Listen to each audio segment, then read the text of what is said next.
Welcome to Uncovered in the Archives. I'm your host, Brad Pomerantz. You've heard of the California Gold Rush, but what about the California Silver Rush? Well, on today's episode, we journey to the Calico ghost town in San Bernardino County, where hundreds, if not thousands of prospectors tried to strike it rich with silver. And one miner may have even lost his life at the order of a future California governor. Yep, that's coming up on Uncovered in the Archives.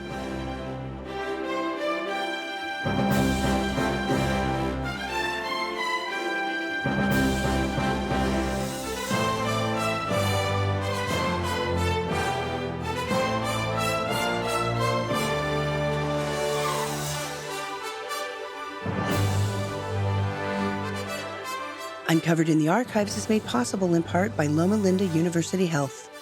Additional support provided by Coachella Valley Water District, the City of Riverside, California, the County of Riverside, California, Steve Tobin and the Grace Helen Spearman Charitable Foundation, the City of La Quinta, California, and by contributions to your PBS station by viewers like you. Thank you. Welcome to the San Bernardino County Archives. We are joined today by Bob Dutton. We thank him for joining us. Mr. Dutton is the assessor for this great county.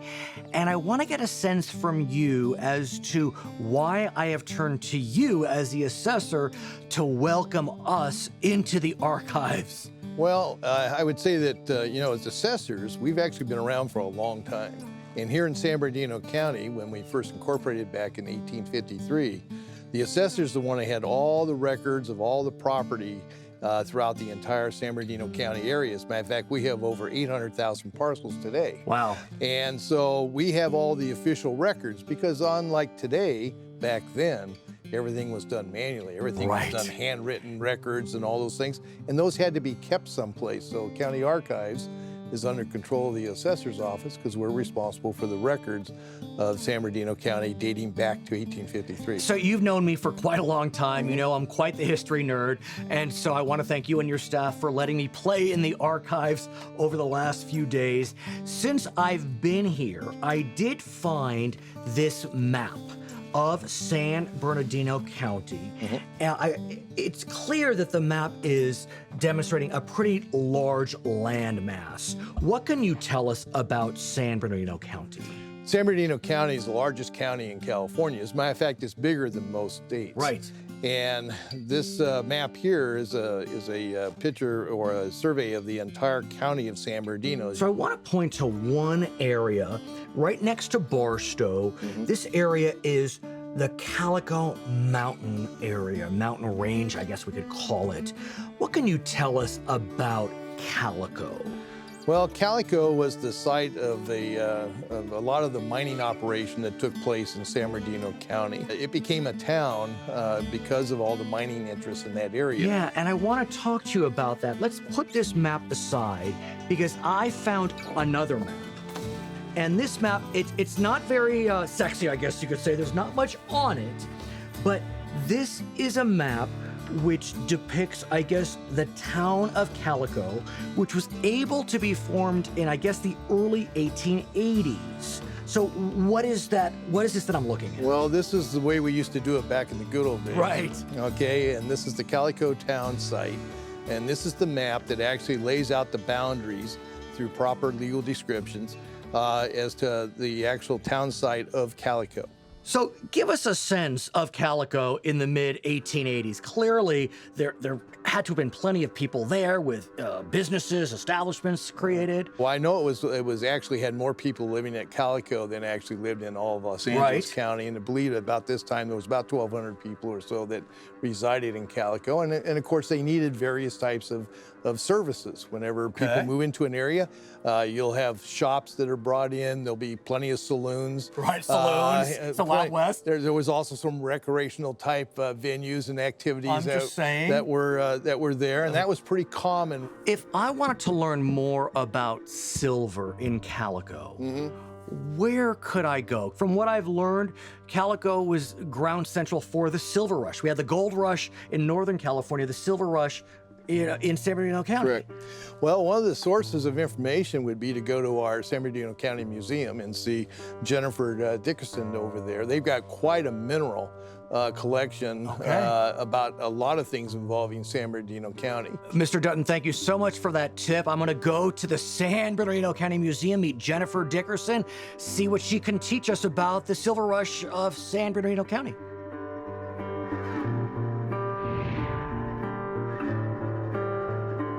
Jennifer Dickerson, curator at San Bernardino County Museum, thank you so much for joining us. I want to ask you about Calico.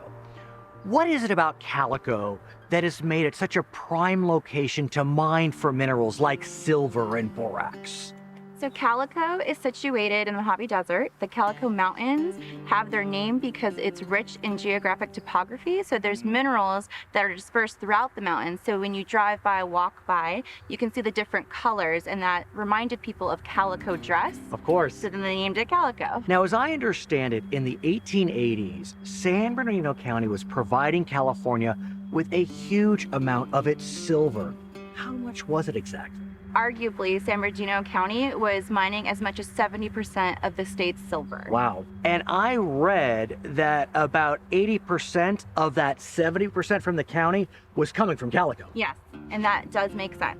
So what are we looking at behind us here at the museum? So behind us is our mining exhibit in our courtyard. It's what a mining town would have looked like, or a mining site would have looked like. There's ore cars, trolley tracks where you would push ore, and there's ore buckets, mining equipment, and even a blacksmith shop. So this is essentially a replica of what we may have seen at Calico in the 1880s? Exactly. Through its hundreds of mines in Calico, I'm sure one of them would have looked like this. In fact, we actually have specimens of borax and silver in our exhibit upstairs if you want to come see. Can we go inside? Of course. Okay, let's go. So over here, Brad, we have a sample of silver. This is what would have been mined at Calico. So let me ask you then, what was it about silver in the late 1800s that so compelled so many prospectors to try to find silver in the mountains of Calico? Well, silver was lucrative, and it just made people a lot of money. Our currency was actually based on the silver standard, and it was used in photographic processes for the silver gelatin process. Well, and over here we actually have a sample of borax.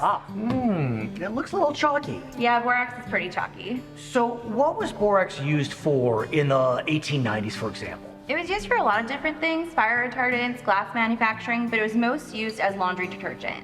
And was borax profitable for the miners in Calico? It really was profitable. Not as much as silver, but about $9 million was made at Calico in borax mining. And that's 1890s dollars. That is 1890s dollars. That's a lot of money. It is quite a lot of money. So when you go to Calico, you should definitely talk to Pam Lambert. She was proprietor at Calico and can tell you all about daily life for miners at Calico. Perfect. We were planning on going to Calico right after we left this museum, so let's head on over there.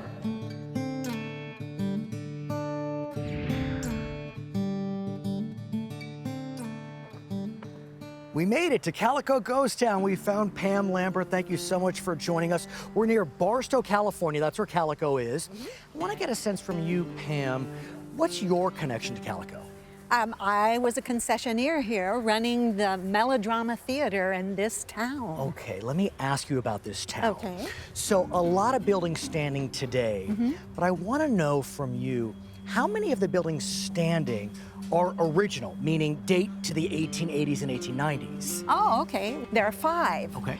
Starting at the beginning of town is the town office. And as we come up the street, you find Lane's General Merchandise, Got it. which was run by the Lane family. Still operating? Still operating, selling merchandise. And then on up the street, we find Smitty's Gallery, which is now the Zinda Mining Company. Got that, okay.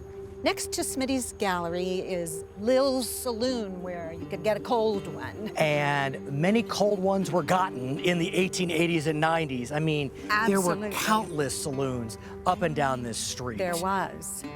And then the next thing we come to is Lucy Lane's house. Lucy Lane is a name I know. Yes. I've seen her name in my research. I've seen pictures of her in the archives. Could we go visit her house? I'm sure we'll learn a lot about Calico if we go up there. Absolutely. Okay, let's go. Here we are. We're at one of the original buildings, which is Lucy Lane's home. Okay. Can we go inside? We sure can. Let's Okay. go. This house is amazing. Isn't it, though? I can't believe that it's been here since the late 1800s. The late 1800s, yes. So let me ask you about Lucy Lane. This is her home. Yes. What can you tell me about her? Well, Lucy Lane was born in 1874. Okay. And she came to the town in 1884 with her parents. They were prospectors, presumably? Yes, they were. Okay.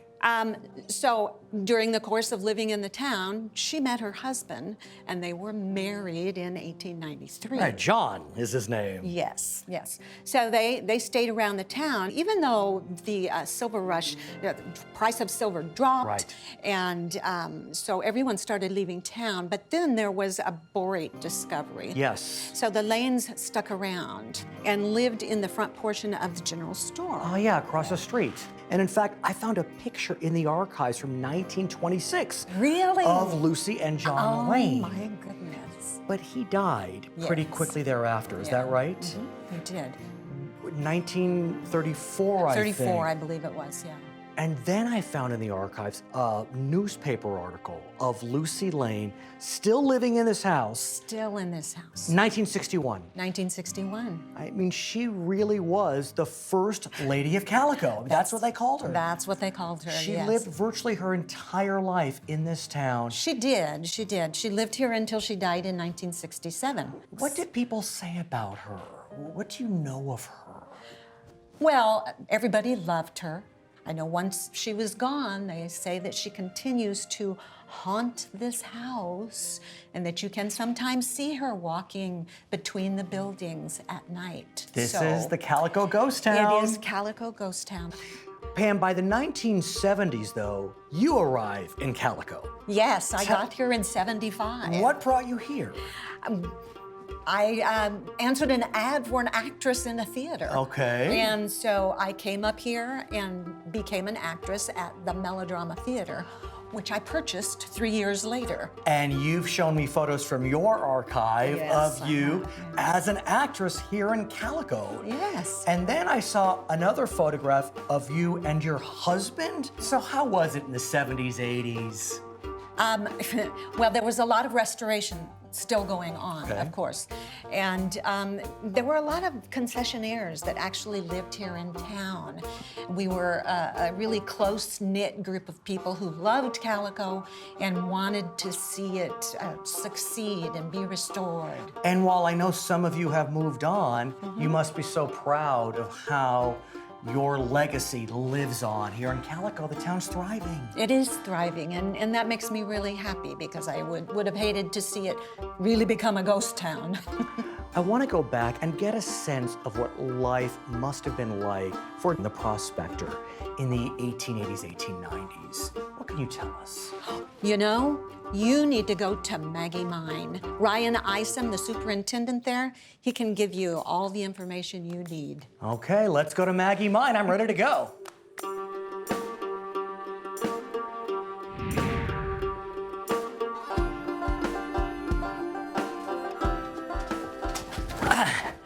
Okay, we made it into the Maggie Mine. We are in Dead Man's Drift. We're gonna be joined, here he is, by Ryan Isom. He is the superintendent for Calico Ghost Town. Ryan, tell us about yourself.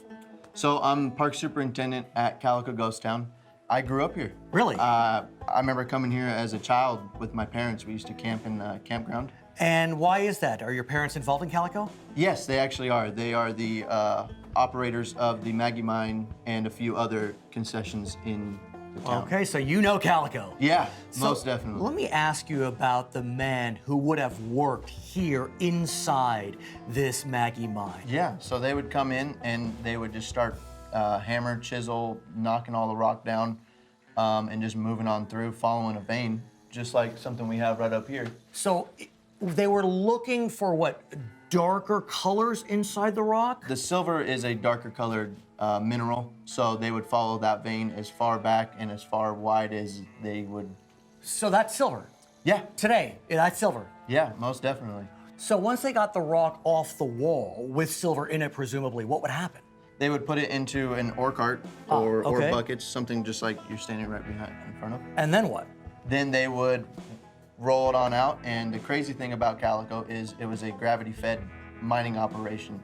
So there was all kinds of chutes everywhere. I've seen a picture from the archives where you can see that we're on a hill and there are carts going down that hill. Yeah, so they would dump their ore buckets down those chutes, and there would be a wagon at the bottom that would fill up, and they would run that wagon, which is a 20-man mule team.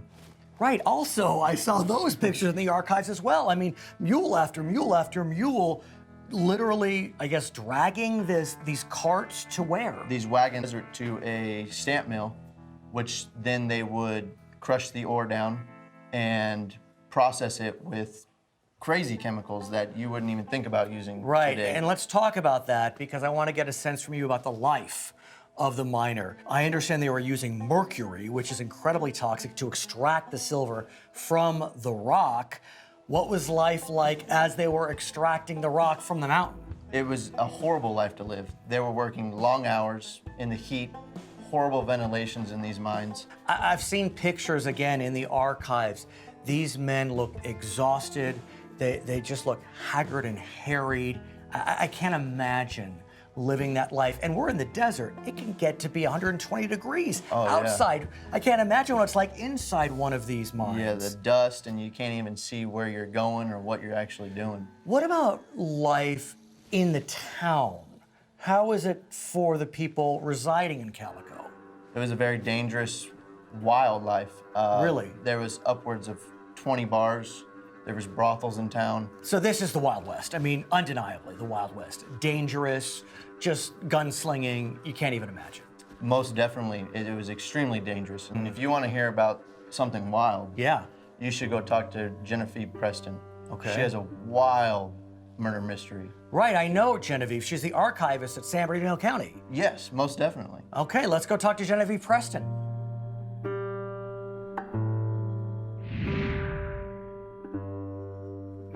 Genevieve Preston, archivist for San Bernardino County. Hi. Thank you so much for having me, welcoming me back to your archives. I have to say, I can't believe that the last time I was here, I didn't uncover this sinister story, this murder mystery near Calico. Oh, it's great. It's really good. It's very nefarious, I'm sure. Oh, yes. So you've already dug through your archives. Correct. To tell us about what happened near Calico in the late 1880s. Correct. So I did a little research before I got here, and I understand the protagonist in this story is a man named Robert Waterman. Correct. Tell us about Robert Waterman. So Robert Waterman actually came to California in the 1850s, but he didn't do so well, so he went back to Illinois. He came to become a gold rusher, is that right? He was a gold rusher, and it didn't work out well for him, so he went back to his home state of Illinois, and while he was there, he happened to join the newly formed Republican Party, and he happened to put forward a nomination for a particular person to become president of the United States, such as Abraham Lincoln. Wow, okay, Yeah, so he was hobnobbing with some greats. So he was hobnobbing with some people that we know. Right. Yeah. But then did he decide to come back? So he decided to came back to California, and he went to San Bernardino County, and he actually settled kind of in the valley here in San Bernardino. Let's put a pin in Robert Waterman for a second, and I want to ask you about another name that plays prominently in this murder mystery, George Leigh. Tell us about George Leigh. Well, George Leigh was one of those prospectors. He was what you'd think of as the typical miner. He's out there in the middle of the desert. He had a couple of his claims supposedly taken over by other people. And he was looking to mine silver. He was looking to mine Silver Rush territory. Yes. You found in your archives George Leigh's actual mining claim. Correct. And so he's outside in the Grapevine mining district over by the Mojave River. Okay. So literally over the hill from Calico. So this is in 1875. Correct.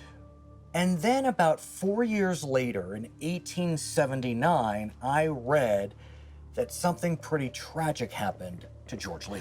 George Leigh passes away under slightly unknown circumstances. As I understand it, they were pretty darn mysterious. Yes. So George Leigh dies, possibly of illicit means. Possible. And what we know is about a year later, Robert Waterman does something with regard to a mining claim. So he takes almost the exact same mining claim that George Leigh had. And he gives the exact details as to where it is and clearly maps out where it is. So this is Robert Waterman's mining claim. Correct. Filed a year after George Leigh dies. Correct. Under questionable circumstances. Correct. And so some law enforcement folks start looking into George Leigh's death? Well, a couple years later, they start looking into George Leigh's death because they think maybe there's something to say, but there's no body found, or the body they found wasn't really his. They actually decide to try this gentleman by the name of Hans Hoffman, one of the henchmen for Robert Waterman, and apparently did whatever he was asked to do. And so the article states that the prosecutor believes that Robert Waterman did what? He paid Hoffman to find out where Leigh's claim was and get rid of Leigh so that Waterman could make that claim. Oh my. Which was a giant claim. It made Waterman's fortune. And he became incredibly wealthy. Incredibly wealthy. So in 1883, there's a trial. Correct. Against? Hans Hoffman. Mr. Waterman is not named. He is not named, but he does pay for Hoffman's defense. Oh my. So what happened during that trial? It was a hung jury. There was one member of the jury who said he was not guilty. So essentially, he was this close to be found guilty. Correct. And so there's a retrial. Correct. Or I would presume there'd be a retrial. There was a retrial. But what happened? What happened was Hans Hoffman was put out on bail and disappeared. So the trial never came to be. Now, what's stunning to me about this story is I knew the name Robert Waterman. In 1886, like 3 years after the trial of Mr. Hoffman, where Waterman was implicated in murder, he gets elected to what? Lieutenant Governor of the state of California. And then the governor dies pretty quickly. And he becomes the governor. So Robert Waterman in 1887 becomes governor of the state of California, even though 4 years earlier he was implicated in a murder. He was essentially accused of hiring someone to kill someone. Correct. Unbelievable. Mm-hmm. Unbelievable. And we thought today's politics was crazy. Yeah. The name Waterman is still prominent. Correct. We see it throughout San Bernardino County. Correct. Waterman Avenue goes right up the way through Waterman Canyon, which he owned all of that area up in the canyon. And if I remember correctly, when I got off the freeway to come to the archives here, I got off on Waterman Avenue. Correct. It's a giant street. It's pretty crazy that I got off on Waterman Avenue. So now that we've concluded our murder mystery, I want to ask you more about Calico. I've learned through our journey that silver prices were dropping, borax prices were dropping during the late 1800s. So what happened to the town of Calico when the economy basically was pulled out from under the residents? Everybody left. It became a ghost town. Literally a ghost town. Literally. Until one gentleman that you might know his name came in and saved it. Okay, so who is this gentleman? Walter Knott. Walter Knott from Knott's Berry Farm? Correct. How did Walter Knott from Knott's Berry Farm get involved in Calico? His uncle was John King, as in the Silver King mine. Ah, okay, I remember that name. He had worked out there in the teens with his uncle, and so he thought it'd be great to preserve the town and something that was important to his family. So he acquired the town. So he actually acquired the town. He started buying all of the property in the town. And I have a feeling that you have records of his acquisition of the town. So in the grantor grantee indexes that Right. the recorders maintain, you can actually see the list of where he starts buying all the property Okay. for the town. And he starts buying it under the name of his company, right. Knott's Berry Farm. Right. And look at this. So this is in what year? This is in 1951. And so he started to develop it into an amusement park, I guess? An amusement park of a ghost town. But when we go to Calico, I don't see the Knott name there anymore. What happened? He donated it to the citizens of San Bernardino County Because? because he was devoting most of his time and interest down into his own amusement park that he decided to create down in Orange County. Right, Knott's Berry Farm. Correct. So, what do you have here? You pulled some documents from the archives? So this is the formal resolution where the board is accepting the Calico ghost town as part of the county park system. So it looks like in the early 1960s, Calico is transferred to San Bernardino County. But Mr. Knott had done some work, had revitalized the town somewhat. Correct. He'd taken old photographs. He'd built up some of the buildings. Some of the buildings had been brought in from other parts of the desert where they'd been transferred to, and then he created all new things like the train ride. Right, we were on that train. I remember that with the superintendent. Correct. And you can ride that train also at Knott's Berry Farm. He did one through the Silver King mine. Right, I know that name from Knott's Berry Farm. Okay, well, I want to thank you, Genevieve, so much for joining us. I want to thank Bob Dutton. I want to thank Jennifer Dickerson, as well as Ryan Isom, Pam Lambert, all of our friends who allowed us to go on this remarkable journey through the silver rush of the 1880s, a murder mystery around that same time. And of course, I want to thank you so much for joining us. My name is Brad Pomerantz. You're watching Uncovered in the Archives.